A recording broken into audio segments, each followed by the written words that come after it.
BRS పార్టీకి సంబంధించినటువంటి స్టాండ్ని నల్గొండ జిల్లా పార్టీ అధ్యక్షుల వారు, నగరికల్ మాజీ శాసనసభ్యులు, అదేవిధంగా ఎమ్మెల్సీ గారు, నల్గొండ మాజీ శాసనసభ్యులు చాలా స్పష్టంగా అంబుజా సిమెంట్ ఫ్యాక్టరీకి సంబంధించినటువంటి ఉదంతం ఏదైతే కొనసాగుతూ ఉన్నదో, ఈరోజు ప్రజాభిప్రాయ సేకరణ పేరుతోని ప్రజలందరినీ కూడా బారికెళ్ళి పెట్టి ఆపి సేకరించుకొని పోయినటువంటి ఒక గొప్ప ప్రజాభిప్రాయకరణ. మరి ప్రజా సంఘాల పేరుతో ఉండేటువంటి వాళ్ళు, కాంగ్రెస్ పార్టీ మద్దతు ఎమ్మెల్సినటువంటి కోదండరాం లాంటి వారు, ప్రజా గొంతుగా అణగదొక్కిరని మాట్లాడినటువంటి అరగోపాల్ లాంటి వారు, మరి ఇటువంటి వాళ్ళందరూ ఎక్కడ పండుకునేటువంటి విషయం నాకు అర్థం కావట్లేదు. ఆ రోజు తీసుకున్నటువంటి దాదాపు 400 ఎకరాలు డ్రై పోర్ట్ కోసం నిజమే 20-30 వేల ఉద్యోగాలు నా నియోజకవర్గంలో వస్తాయని చెప్పి ఆ రోజు శాసనసభ్యులుగా ఉన్నటువంటి లింగయ్య గారు కూడా వారికి సహకరించారు. అది కాలుష్యం ఏం లేదు కాబట్టి, ఇబ్బంది లేదు కాబట్టి. కానీ దాని తర్వాత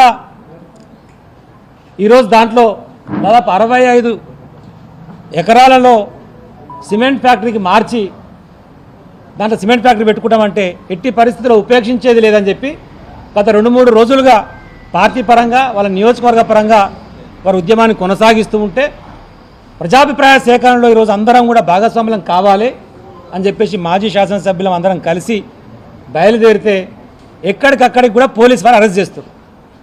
నాకు అర్థం కాని విషయం ఏంటంటే, పోలీసు వారు ప్రకటించాల్సిన విషయం ఏంటంటే, అసలు మీకు ఎవరు డైరెక్షన్లో ప్రజాభిప్రాయ సేకరణకు పోకుండా అడ్డుకుంటా ఉన్నారు? మీకు ముఖ్యమంత్రి రేవంత్ రెడ్డి గారు డైరెక్షన్ ఇచ్చిర్రా? అది ముందు స్పష్టం చేయాల్సినటువంటి అవసరం రాచకొండ పోలీస్ కమిషనర్ గారికి కూడా ఉన్నదనేటువంటి విషయాన్ని గుర్తు చేస్తున్నాం.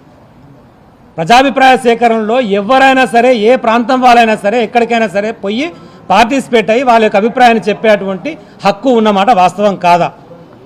ఆయన ఎందుకు ఆపారు అంటే, ఇక్కడ అడ్డుకొని ప్రజాభిప్రాయ సేకరణ చేస్తున్నారంటేనే మీరు అక్కడ తప్పు చేస్తామని మీరు ఒప్పుకున్నట్టే కదా, అది ఫస్ట్ అర్థం చేసుకోవాలి. మూసీకి సంబంధించి ఒక దిక్కేమో 1,50,000 కోట్లతోని ప్రక్షాళన చేస్తాము, సుందరీకరణ చేస్తాము, ఏదో పేరు పెడతాము అని మాట్లాడతాడు. మళ్ళీ ఆయన్నే మేము 1,50,000 కోట్లు అని చెప్పేసి మా గవర్నమెంట్ ఎక్కడ చెప్పిందని చెప్పేసి ఆయనే మాట్లాడతాడు. మళ్ళీ ఆల్ ఐటీ విభాగం ఏమన్నా ట్విట్టర్లో పెట్టి 1,50,000 కోట్లతోని గవర్నమెంట్ ప్రక్షాళన చేయబోతుందని చెప్పేసి చెప్తారు. పైన మొదలయ్యేటువంటి మూసి దగ్గర ఎక్కడైతే అనంతగిరి కొండలలో కావాలనో అక్కడ రాడార్ స్టేషన్ ఏర్పాటు చేయడం వల్ల దాదాపు 12 లక్షల చెట్లని కొట్టేస్తారు.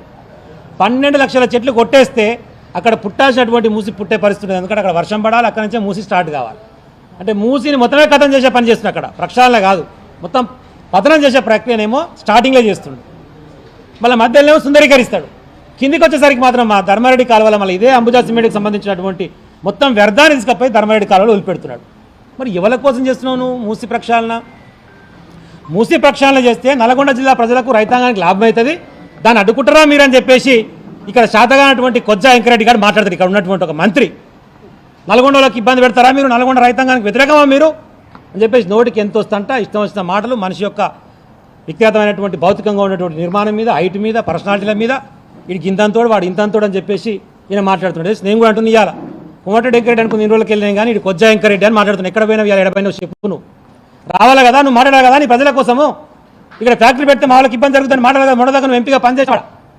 నీ తమ్ముడు ఒక దిక్కు నాటకాలు, నువ్వు ఒక దిక్కు నాటకాలు, ఉత్తమ్ కుమార్ రెడ్డి ఇంకో దిక్కు నాటకాలు, ఇక్కడ మాట్లాడడానికి మాత్రం చేత కాదు. మరి మూసి ప్రక్షాళన గురించి పెద్ద మొనగా లెక్క మాట్లాడినావు. ప్రక్షాళన చేయాల్సింది మూసిని కాదురా నాయన, మీ రేవంత్ రెడ్డి గారి మూతిని, నీ మూతిని ఫస్ట్ ప్రక్షాళన చేయాలి. మీ ఇద్దరు మూతులను ప్రక్షాళన చేస్తే ఈ సమాజం బాగుపడుతుంది, తెలంగాణ బాగుపడుతుంది. దాన్ని దయచేసి మీరు అర్థం చేసుకోవాలి.